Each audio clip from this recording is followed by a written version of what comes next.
Sabe o que acontece quando um sonho vira uma obsessão? É essa a pergunta que a gente vai explorar hoje, mergulhando de cabeça no mundo cintilante e ao mesmo tempo traiçoeiro de O Grande Gatsby, do F. Scott Fitzgerald. A gente vai fazer uma viagem direto para os loucos anos 20 para desvendar todo o glamour, o excesso e, claro, os segredos sombrios que se escondem bem debaixo do tapete. E tudo começa com essa frase aí, um conselho que o pai do nosso narrador, o Nick Carraway, deu pra ele. É basicamente o filtro através do qual a gente vai ver o mundo inteiro do livro. E essa característica do Nick de tentar não julgar ninguém, não só faz dele o nosso guia, faz dele a pessoa ideal pra estar ali, sabe? O observador perfeito pra tudo de incrível e bizarro que tá pra acontecer. Um guia para a riqueza.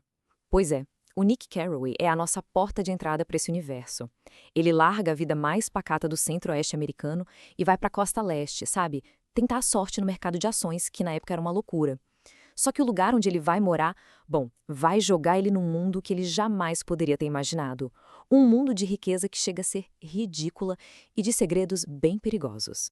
O Nick vai morar em Long Island, e lá a coisa é dividida. E não é só pela água, não. É uma divisão social bem clara. De um lado, você tem o East Egg. É a galera do dinheiro novo, os novos ricos. A fortuna deles apareceu do nada e eles fazem questão de mostrar, de ostentar, sem muita fineza. Do outro lado tem East Egg. Ali é o reduto da grana tradicional, do dinheiro antigo. Sabe a riqueza que vem de família, passada por gerações? O pessoal de lá é mais discreto, tem todo um código de conduta e um ar de somos melhores que vocês. E o Nick? Bom, ele mora numa casinha bem modesta, sabe? Quase que esquecida ali no meio, espremida, bem ao lado de uma mansão simplesmente colossal. Uma mansão que pertence a um tal de Sr. Gatsby. E não é uma casa grande, é uma coisa gigantesca que parece um castelo. E o dono é esse cara, um completo mistério. Essa proximidade do Nick com toda essa opulência, com esse vizinho enigmático, que realmente dá o pontapé inicial para tudo. O vazio de East Egg. Bom, agora a gente atravessa a Bahia e vai para o lado chique, o lado impecável de East Egg. É lá que o Nick vai visitar a prima dele, a Daisy, e o marido dela, o Tom Buchanan. Ele está entrando de vez no mundo do dinheiro antigo, um lugar que brilha, parece feito de ouro, mas que, no fundo, tem o peso de uma gaiola dourada. Então vamos conhecer o Tom Buchanan. Ele é um ex-astro do futebol americano, podre de rico, e o livro o descreve de uma forma bem marcante, falando que ele tem um corpo cruel. Ele é um pessimista de marca maior e ainda por cima acredita em teorias racistas. Basicamente, o Tom é a personificação do poder e do privilégio. Toda essa grana só alimenta uma arrogância sem tamanho que faz ele desprezar todo mundo. Ele é a força bruta por baixo da fachada educada de East Egg. E depois vem a Daisy. Ela diz essa frase sobre a própria filha. Espero que seja uma menina boba. É a melhor coisa que pode acontecer uma menina neste mundo, ser uma linda bobinha. É uma das falas mais marcantes e tristes da literatura, porque por trás daquela voz encantadora, daquela beleza toda, existe um cinismo, uma infelicidade que é quase palpável. Ela entende perfeitamente a gaiola de ouro onde vive, e para ela, a ignorância é a única chance de felicidade para uma mulher naquele mundo. Mas aí, no meio do jantar, tem uma coisa... Quem é que não para de ligar? O telefone toca e toca de novo. A conversa para, o ar fica pesado na hora.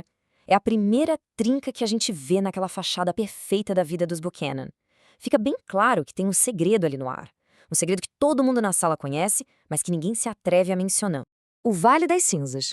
Agora a gente deixa para trás os jardins perfeitos de East Egg e entra num lugar que é o oposto de tudo isso. É uma espécie de terra de ninguém. Uma paisagem cinzenta, sufocada por fumaça e poeira. Esse é o Vale das Cinzas, basicamente o lixão industrial dos loucos anos 20. A descrição do livro é assustadora. Uma fazenda fantástica em que as cinzas crescem como trigo e que finalmente tomam o aspecto de homens cinzentos. O Fitzgerald não está só descrevendo um lugar, ele está pintando um pesadelo. O Vale das Cinzas é, na verdade, o lixo que a sociedade industrial produz. É o subproduto esquecido daquela riqueza toda de East Egg. É um lugar onde tudo, a terra, as casas, as pessoas, está coberto por uma poeira cinzenta. É um símbolo perfeito da decadência moral, do apodrecimento do sonho americano. E pairando sobre tudo isso estão os olhos do Dr. T.J. Eckleburg. São olhos azuis, gigantes, pintados num outdoor antigo e desbotado. Eles veem tudo. Na teoria, é só um anúncio velho de um oculista. Mas na prática, aqueles olhos se tornam quase divinos. São como os olhos de um Deus ausente, ou de um juiz silencioso que testemunha toda a corrupção e a decadência ali embaixo, mas sem nunca, nunca intervir. E é bem aqui, no meio das cinzas, que a gente descobre o segredo daquele telefonema. É onde o Tom Buchanan pega a amante dele, a Myrtle Wilson, ele a leva para o apartamento secreto que eles mantêm em Nova York, ele literalmente para na oficina do marido dela, um cara que o próprio Tom acha um completo idiota, para buscar a Myrtle. A vulgaridade da situação, a crueza do caso, é um contraste brutal com a vida toda certinha e falsamente moral de East Egg. E a coisa toda explode numa festinha bem bagunçada no apartamento deles em Nova York. A Myrtle, já meio bêbada e se sentindo poderosa, começa a provocar o Tom. Ela resolve cutucar a onça com vara curta e começa a gritar o nome da esposa dele, desafiando abertamente. Daisy! Daisy! Daisy! Aí, Tom Buchanan quebrou-lhe o nariz com a mão aberta. A reação dele é imediata e brutal. A frase no livro é sim, curta, direta, e o choque vem justamente dessa simplicidade. É aí que aquela máscara de civilidade do Tom cai por terra e a gente vê a violência que sempre esteve ali, logo abaixo da superfície. Esse é o verdadeiro homem de East Egg, quando provocado. A festa do Sr. Gatsby. E agora a gente sai daquela violência crua do apartamento em Nova York e é transportado para um universo completamente diferente. De volta ao West Egg, bem ao lado da casa do Nick, onde todo fim de semana acontece um espetáculo de excesso e fascínio. A festa do tal Sr. Gatsby. É um convite ao excesso. Pensa só, tem orquestra sinfônica completa, bebida à vontade com gin, licores, champanhe, em plena lei seca. Os convidados simplesmente aparecem, ninguém nem sabe quem são. E no dia seguinte, uma equipe de 8 criados para limpar toda a bagunça. As festas do Gatsby não são eventos normais, são acontecimentos monumentais. É a era do jazz na sua forma mais pura e desenfreada. Uma exibição de riqueza tão grande que parece até fantasia. O homem por trás do mito. Mas no meio de toda essa festa, de toda essa extravagância, tem uma ausência que chama a atenção. O anfitrião. O próprio Jay Gatsby é uma figura quase fantasmagórica em suas próprias festas. Ele raramente é visto pelos convidados. E essa ausência, claro, alimenta todo tipo de boato. Os convidados, bebendo o champanhe dele, inventam as teorias mais malucas. Dizem que ele matou um homem, outros falam que ele foi um espião alemão durante a guerra, tem até quem jure que ele é parente do Kaiser. Cada fofoca é mais selvagem que a outra, e tudo isso vai construindo um mito desse homem que parece ter saído do nada para se tornar o rei da noite. Até que, no meio de toda a confusão, o Nick finalmente conhece o anfitrião. É um cara mais ou menos da idade dele, com um jeito de falar bem formal, bem cuidadoso. E o encontro é o maior anticlímax. Não tem nenhuma grande apresentação. Eles estão simplesmente conversando quando o cara solta como quem não quer nada. A propósito, eu sou o Gatsby. O Nick fica chocado. Aquele homem tão jovem, com um jeito de falar quase exagerado de tão formal, é o lendário anfitrião de quem todo mundo fala. Mas o que mais marca o Nick é o sorriso do Gatsby. Era um desses raros sorrisos que trazem em si algo de segurança e de conforto. Acreditava em você como você gostaria de acreditar em si mesmo. É aqui que a gente entende que o verdadeiro poder do Gatsby não está na riqueza dele, mas nesse sorriso. É um sorriso que te oferece uma compreensão total, que te aceita. Por um instante faz a pessoa se sentir a mais importante do mundo. É uma promessa de esperança. E é impossível não ser cativado por ele. Mas a pergunta continua. Quem é ele de verdade? Porque mesmo as coisas que ele conta, como ter estudado em Oxford, soam meio falsas. As pessoas duvidam. A Jordan Baker, por exemplo, fala na lata. Não acredito.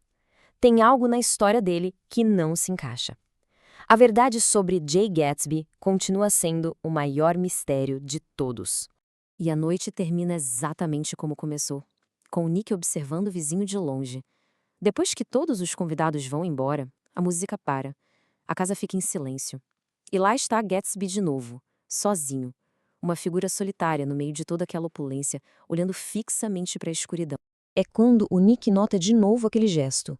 Ele esticou os braços em direção às águas escuras e, sem querer, olhei para o mar sem distinguir nada, exceto uma única luz verde, minúscula e distante. E essa é a imagem, o símbolo mais poderoso e duradouro do livro. O Gatsby não está só olhando para a escuridão. Ele está se esticando, tentando alcançar alguma coisa, aquela única luz verde, do outro lado da baía. É um gesto de pura saudade, de uma esperança quase dolorosa, por algo que está fora do alcance dele. Então, fica a pergunta: o que essa luz verde distante representa? E qual é o sonho que move esse homem tão misterioso? Essa luz verde, ela é a chave para entender tudo. É a fonte daquele dom extraordinário para a esperança que define o Gatsby. O que ela significa? E qual é o sonho que o consome? Entender isso é, basicamente, desvendar a alma de O Grande Gatsby.